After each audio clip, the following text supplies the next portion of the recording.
¿Qué tal? Bienvenidos, muy buenas tardes, un gusto enorme, un placer saludarlos. Recuerden que estamos en nuestro canal de YouTube, allí nos encuentran como Sujetos de Derecho y también en todas nuestras redes sociales. Bienvenidos, muy buenas tardes, comienza Sujetos de Derecho.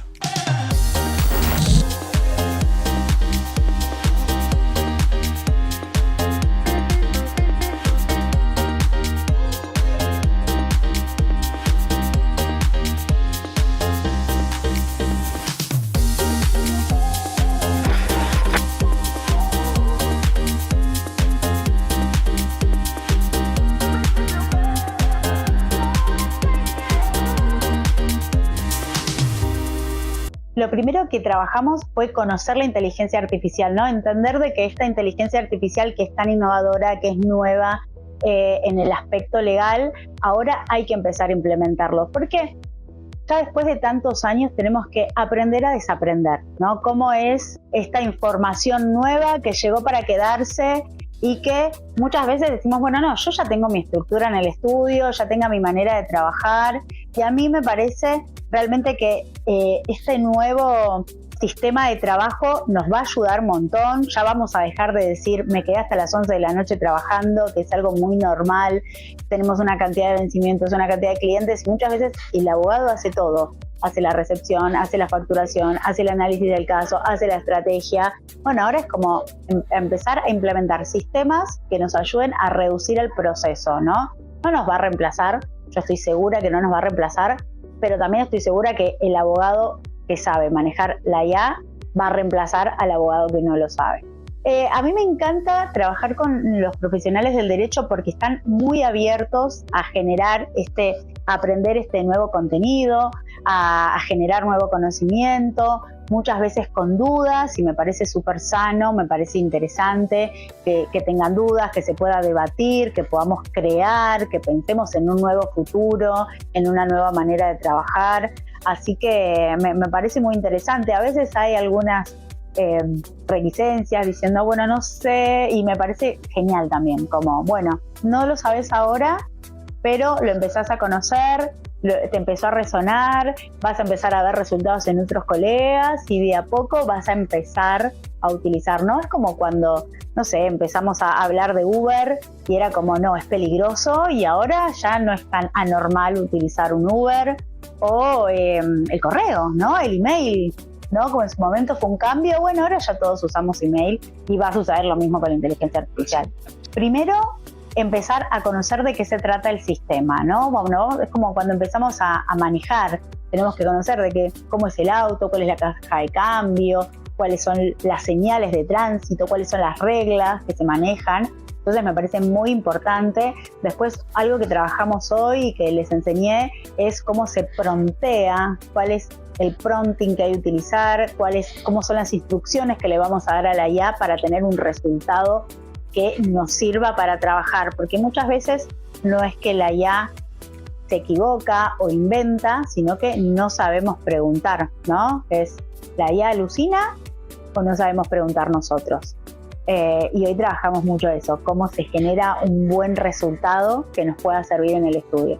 Como en su momento se pasó del expediente papel al expediente digital, ahora es el expediente digital con nuevos sistemas de inteligencia artificial, como antes se usaba la máquina y pasamos a la computadora. Bueno, va evolucionando, son nuevos sistemas que en la vida diaria se van utilizando y bueno, y nosotros como abogados tenemos que empezar a ayornarnos a estos nuevos sistemas. Y me parece piola, me parece muy útil y me da mucha alegría cuando veo letrados con mucha experiencia en los cursos de capacitación, porque eso significa que realmente estamos desaprendiendo la nueva estructura para aprender lo que se viene. Me gusta, me parece súper interesante. Es acelerar procesos. Yo creo que hoy tenemos que empezar a entender de que la calidad de vida también viene desde otro aspecto, ¿no? De decir, bueno, puedo reducir la parte administrativa del estudio, tengo más tiempo para pasar con mi familia,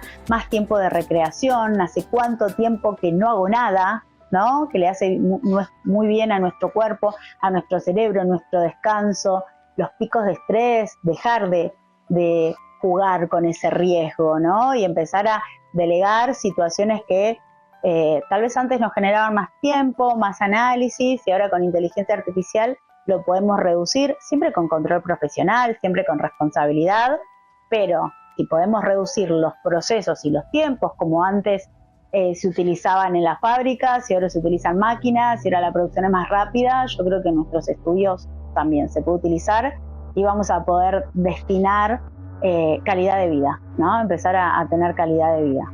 Ahora ya se están empezando a utilizar sistemas de inteligencia artificial, hay algunos procesos que no necesitan tanto análisis y podemos dejar de trabajar en lo que es repetitivo y darle mejor tiempo y mejor calidad a lo que necesita el análisis, a lo que necesita un estudio, a lo que necesita estar relajados y atentos, porque a veces el multitasking hace que no lleguemos a profundizar en donde nos gustaría porque hay que hacer cientos de tareas repetitivas. Entonces, bueno, el caso que es más de estudio, que es más de especialización, yo creo que pudiendo aplicar sistemas de producción más rápidas en los que son más generales, podemos dedicarle mejor calidad y mejor trabajo y resultado, que también va a reflejar mayores ingresos económicos en nuestros estudios, porque vamos a poder trabajar con más casos a la vez, vamos a trabajar mejor calidad, vamos a tener un mejor resultado. Creo que se viene, está bueno. Súper importante que como docentes estemos al tanto y no hagamos oídos sordos de, bueno, no sé, los sistemas judiciales, acá utilizamos el libro papel, ok, sigamos utilizando el libro papel, vamos a congeniar con la inteligencia artificial, vamos a poder encontrar nuevos resultados, vamos a poder estudiar cuáles son los casos en donde la inteligencia artificial está alucinando, por qué. Es muy importante tener el conocimiento en todos los aspectos, ¿no? La parte doctrinaria es súper importante, pero bueno, la parte después de ejecutar la inteligencia artificial y mezclar esos dos me parece que es una linda combinación. Yo creo que de a poco nos estamos dando cuenta que es necesario, particularmente como docente yo lo utilizo en mis clases, yo soy docente universitaria con alumnos de grado, ya están en el último año de la carrera y trabajamos mucho con inteligencia artificial porque yo quiero que ellos aprendan a utilizarla con conciencia.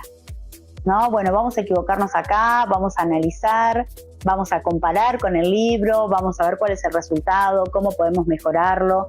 Creo que depende también de todas las universidades y darnos cuenta de que es un sistema que lo tenemos que empezar a utilizar y a bajar. Y yo creo que de a poco se va a empezar a ir contagiando.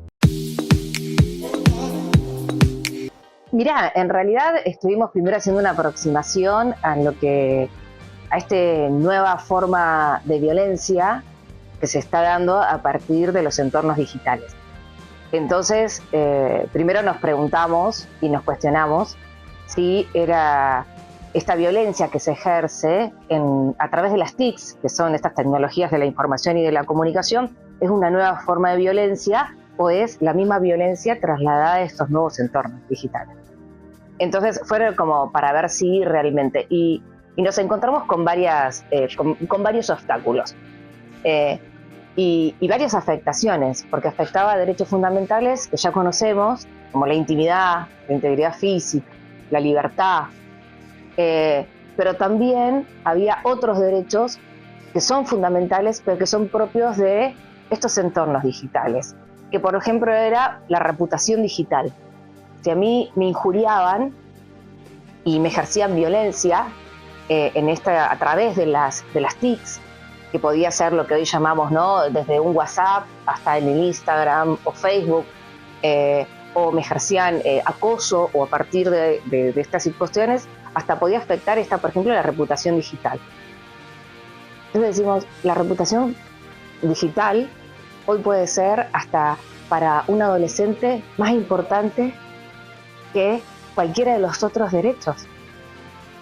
Y tenemos que empezar a hablar de esto, porque ese tipo de violencia hoy en día, que tenemos mucha más contacto y sociabilización digital que corporal y personal, está siendo la cotidiana. Y aparte tiene efectos propios. Yo le decía y discutíamos con los colegas, es que esta forma de violencia es aún más grave, porque se ejerce sin horarios, de lunes a lunes, de cualquier forma y mediante cualquier medio, hoy en día, y nos escudamos sin tener ni siquiera tener la posibilidad que se aparezca.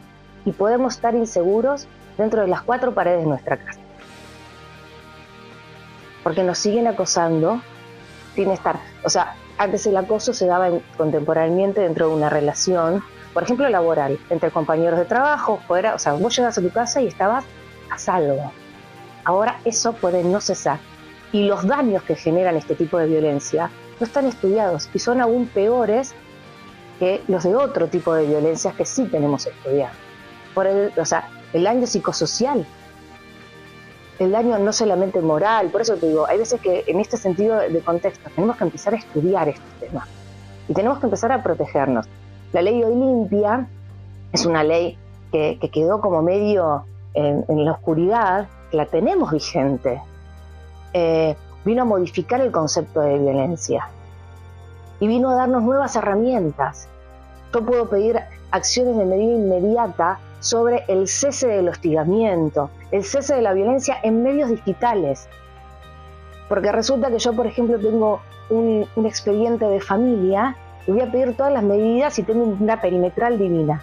Pero si el agresor me sigue mortificando a través de mensajes de WhatsApp, a través de las redes sociales, o lo hace con los menores de edad, yo puedo tener aún una medida contra eso, de que no suba contenido o que no me contacte, y si lo hace, con multas y sanciones.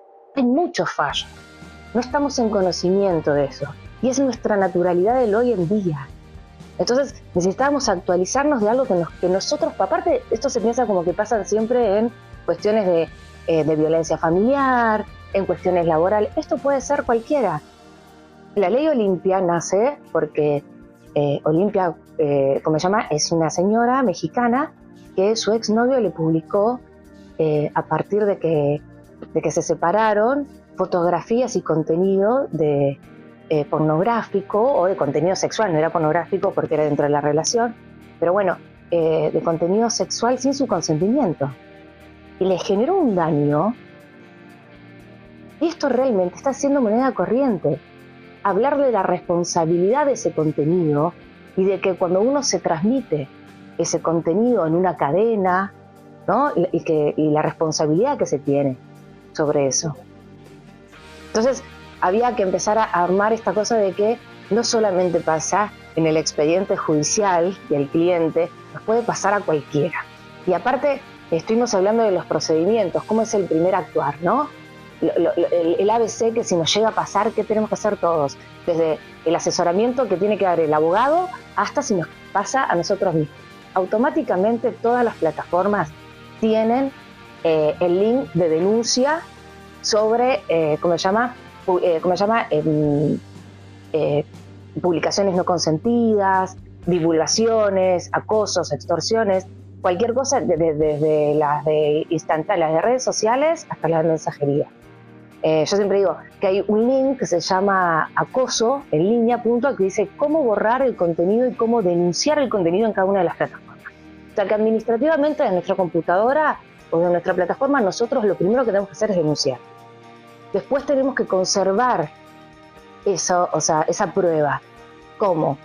A partir de capturas, guardándolo en la nube, ¿no? Que automáticamente lo primero que hace la víctima es tratar de deshacerse de eso para que no exista. Y después hay que denunciar. Y hay que denunciarlo por las vías que corresponda, ya sea solicitando el asesoramiento del letrado, o ir a la fiscalía y realizarlo, o ir en la sede laboral y denunciar eso como en el ámbito. Y desde entre la empresa tiene que haber protocolo. Nosotros hacemos protocolo para un montón de cosas, pero para la violencia digital no. Y hoy en día la violencia laboral se da casi el 50% digital, entre compañeros de trabajo, entre grupos de WhatsApp de compañeros de trabajo. O sea, las difamaciones que se hacen en las redes sociales, y eso afecta la labor, de los trabajadores. El gran obstáculo que tenemos los abogados es realizar una escucha activa, despojado primero de los prejuicios, ¿no? Y después identificar el tipo de violencia. Claro. Y cuando lo digo a los abogados, lo digo no solamente para el cliente, como persona, para nuestros hijos. Esto también es, o sea, en la violencia digital está el grooming, está dirigida a menores por lo general, son las presas y a los adolescentes. Es más, esto es algo muy personal, pero para mí la violencia digital hoy en día es una violencia de género. Está direccionada al 87% a las mujeres y a niñas y a personas de LGTB, o sea, entonces, están en otras condiciones y más vulnerables.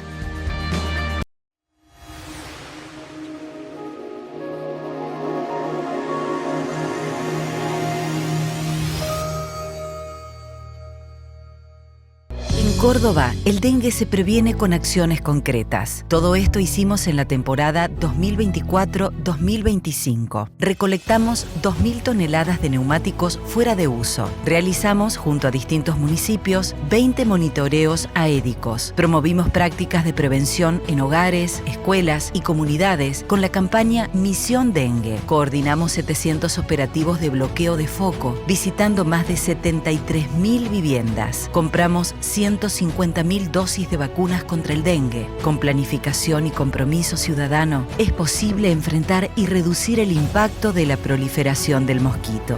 No criemos al dengue. En Veterinaria Mendieta nos ocupamos de tu mascota y le damos toda la atención que necesita. Clínica, accesorios, peluquería, alimentos balanceados, ecografías. Veterinaria Mendieta, el mejor premio para tu mascota. Gobernador Guzmán, 1434, Río Cuarto. Mirá todo lo que hicimos los cordobeses en 2 años. Mirá. Equipamos a nuestras fuerzas de seguridad con 15.000 chalecos balísticos, uniformes, armas de fuego y 24.000 armas no letales. Además, entregamos 200 cámaras corporales y 3.600 teléfonos policiales. Incorporamos 400 camionetas y 600 motos que fueron distribuidas en comisarías de norte a sur y de este a oeste de la provincia. Porque para proteger a los vecinos, primero tenemos que proteger mejor a los hombres y mujeres que nos cuidan.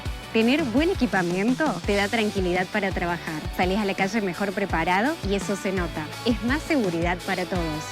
Córdoba eligió equipar a sus fuerzas de policía. Con la mirada puesta en la seguridad, los cordobeses hacemos. Gobierno de la provincia de Córdoba. Hacer para crecer.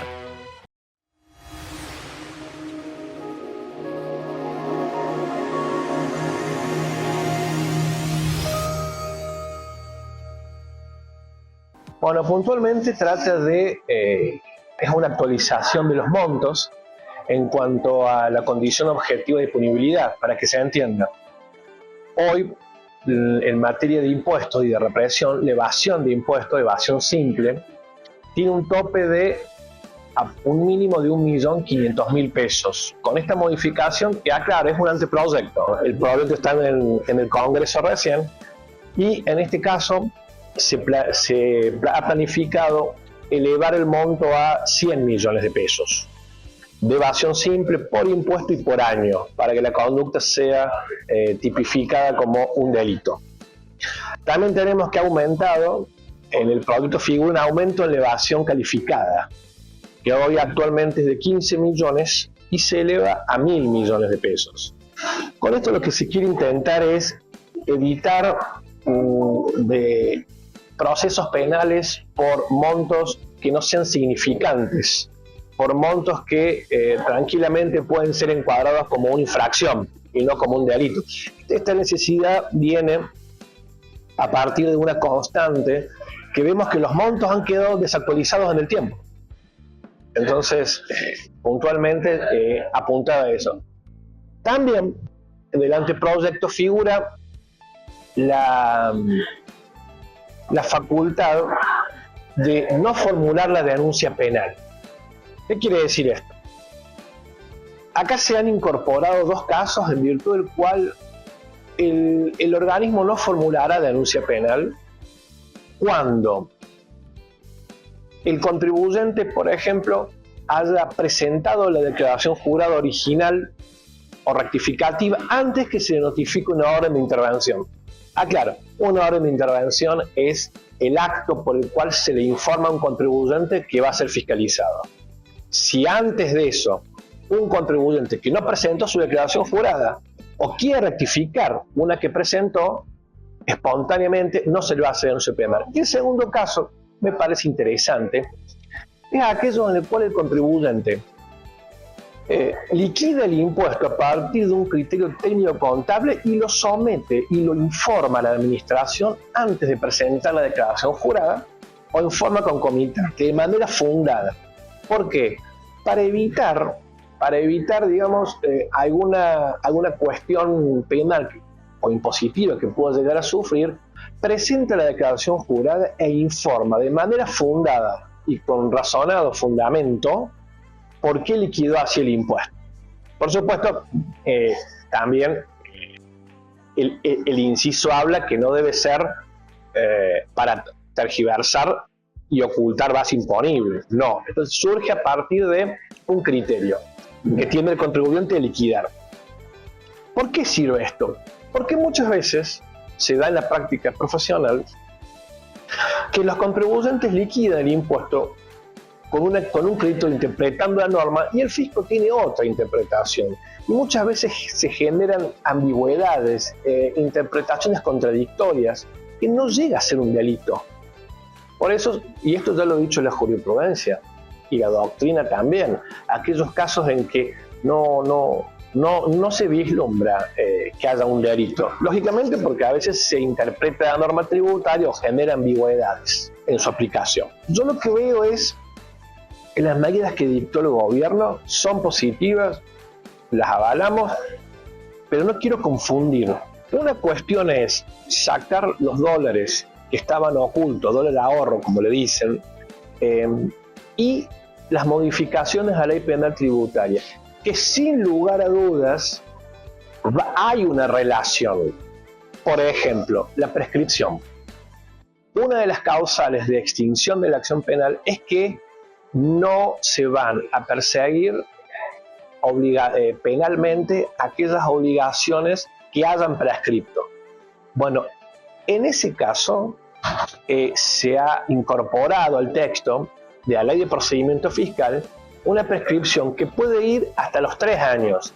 Ahí sí vemos cómo juega esta relación entre esos 3 años de prescripción y que quedará extinguida la acción o no podrá formular denuncia penal el organismo cuando haya prescrito las facultades del fisco para determinar. Yo creo que lo que apunta el gobierno es a darle seguridad, confianza legítima, que el contribuyente puede exteriorizar esos dólares que tiene y que no va a tener problema ante futuras administraciones. El ejemplo es si cambia de color o de tipo político, si pierde las elecciones del oficialismo. Bueno, ahí vemos un caso. Lo que quiere decir es, bueno, exterioricen, no los vamos a perseguir. Yo en esto, bueno, por un tema de experiencia que estoy hace muchos años, la política tributaria no lo vamos a perseguir. Por eso no lo vamos a perseguir, no está en derecho positivo. O sea, si uno tiene que hacer un asesoramiento o una consulta, uno primero tiene que hacer la planificación fiscal y ver todas las normas positivas que se van a aplicar. Porque no es que uno va a poder exteriorizar hoy sin ninguna consecuencia. Yo creo que para hacer eso tiene que haber una serie de normas que se están dictando, reglamentarias, que se están dictando. Por ejemplo, vamos a dar un ejemplo. El organismo hoy dictó una reglamentación por el cual los bancos van a informar los plazos fijos a partir de 100 millones de pesos. Antes era 1 millón. Bueno, ahí vemos una modificación. Ya está publicada que habla de los plazos fijos. Antes uno tenía un plazo fijo y el banco tenía que informar al arca. Bueno, ahora es a partir de 100 millones de pesos, lo cual me parece importante. Otro ejemplo, los movimientos en cuenta. Los movimientos en cuenta antes de la modificación eran informados a partir de un monto mínimo. Ahora se requiere 50 millones de pesos para que las tarjetas de crédito o los bancos informen a los contribuyentes en caso de una persona física. Bueno, ahí vemos cómo se han limitado las facultades del organismo para requerir información con relación a los contribuyentes. El ejemplo es este. Otro que tiene que ver, otro caso que se ha dado es la derogación de los regímenes de información que tenían que ver con los consorcios de las expensas, o por ejemplo los consumos de energía y de gas que estaban obligados a informar a las prestatarias de estos servicios públicos. Y también, bueno, ya lo dije, el tema de los consorcios, ¿no? O los colegios que tenían que informar.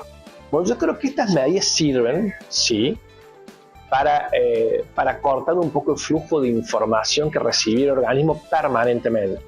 Pero quiero aclarar, son dos cuestiones distintas que suman seguramente, pero como lo dije en otro momento, no están inhibidas las facultades del organismo para requerir documentación, información, lo puede hacer. De esta manera llegamos al final del programa. Gracias por la compañía, por seguirnos. Recuerden que estamos en nuestro canal de YouTube. Allí nos encuentran como Sujetos de Derecho. Agradecimiento muy especial al Colegio de Abogados de nuestra ciudad, donde grabamos habitualmente nuestro programa. Gracias por la compañía. Nos reencontramos el próximo domingo a las 13 y por Canal 13.